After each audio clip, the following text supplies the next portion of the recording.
আজি দেখুৱাম home bottom কেনেকৈ চেঞ্জ কৰে আৰু হোম বটমটো উইথ টাচ আইডিয়ে কাম কৰিব। এতিয়া হোম স্লটটো খুলি ল'ব লাগিব। আমাৰ স্ক্ৰু 3টা খুলি ল'ব লাগিব। স্ক্ৰু 3টা দুটা আছে ইয়াত লগোৱা, 3টা প্ৰথমতে এটা খুলি লৈছোঁ।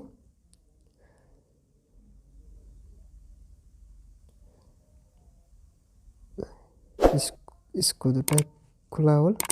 এতিয়া মই হোম বটম আগৰটো কেবুলডাল ছিঙি গৈছিল।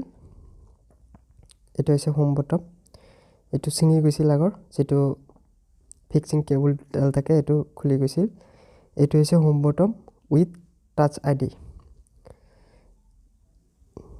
যেনেকৈ আছে তেনেকৈ লগাওক। এই আগত যিটো ফিক্সিং আছে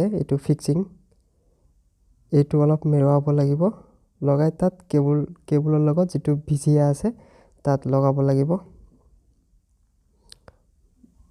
বাছ লগোৱা হ'ল, লাগি গৈছে।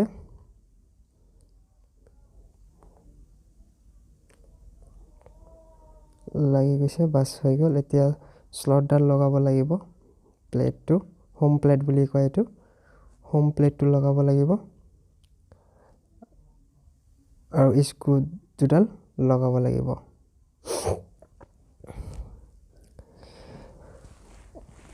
হোম বটমৰ টাচ কাম কৰিব, কিন্তু বেলেগ লগালে কিন্তু টাচে কাম নকৰে, টাচ আইডিয়ে কাম নকৰে। এইটো অৰিজিনেলৰ কাৰণে কাম কৰি আছে।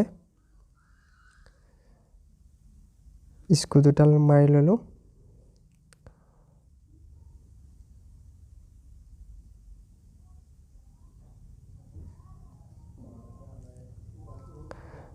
বাছ হৈ গ'ল, হোম বটম লগোৱা হৈ গ'ল। এতিয়া আমি চিষ্টেমৰ লগত কানেক্ট কৰিম। ফাৰ্ষ্ট ফিক্সিং কেবুলটো লগাব লাগিব। এইটো হৈছে ডিছপ্লেয়াৰ লগত মাদাৰবোৰ্ডৰ লগত যিটো কানেকশ্যন হ'ব সেইটো লগাব লাগিব প্ৰথমত। কিন্তু তাৰ আগত আপুনি মোবাইলটো শ্বাট ডাউন কৰি ল'ব লাগিব। অন থাকিলে আপোনাৰ ফিক্সিং কেবুল জ্বলি যোৱাৰ চান্স থাকে। ডিছপ্লেৰ ফিক্সিং কেবুলডাল লগোৱা হ'ল। অলপ চফ্টলি লগাব লাগিব। ইনকেছ কেবুলডাল অলপ হাৰ্ডলি লগাৰ লগে লগে কেবুলডাল ছিঙি যোৱাৰ চান্স থাকে।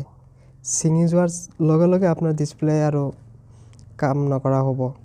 আকৌ আপোনাৰ অৰিজিনেল ডিছপ্লে লগোৱাৰ লগে লগে আপোনাৰ 3-4 হাজাৰ টকা লাগিব।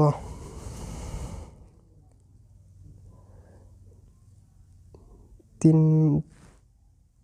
নম্বৰ ফিক্সিং কেবুলডাল লগোৱা হ'ল। এতিয়া লাষ্ট কেবুলডাল, এইটো অলপ হাৰ্ড হৈছে। বাছ এতিয়া হোম বটমৰ ফিক্সিং কেবুলডাল লগাব লাগিব। এইটোৱে টাচ আইডিৰ লগত কাম কৰিব। একদম চফ্টলি লগাব লাগিব।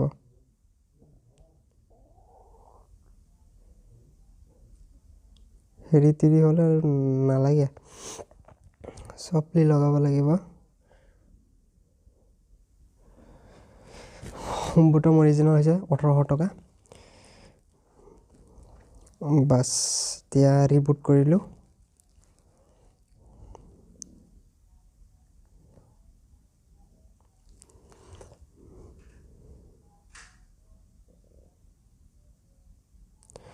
বাছ আহি গ'ল।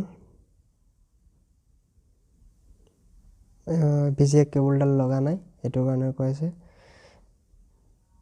কাম কৰা নাই। কেবুলডাল আকৌ অলপ লগাব লাগিব। এইয়া ভিজিএ কেবুলডাল লগা নাই, সেইটো কাৰণে এনেকুৱা কৰি আছে।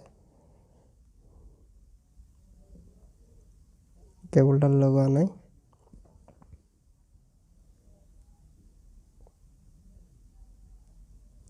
এবাৰ ৰিষ্টাৰ্ট দিওঁ।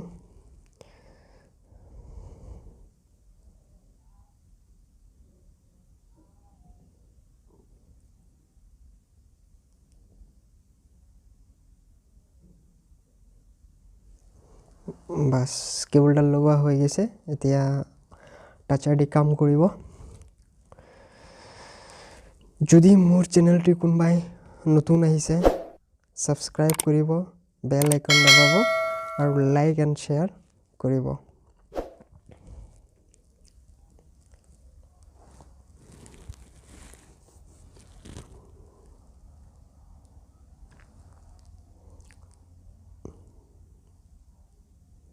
তথাপিও কাম কৰা বিজিয়ে কেবলৰ প্ৰব্লেম দি আছে টাচাৰ দিও কাম কৰা নাই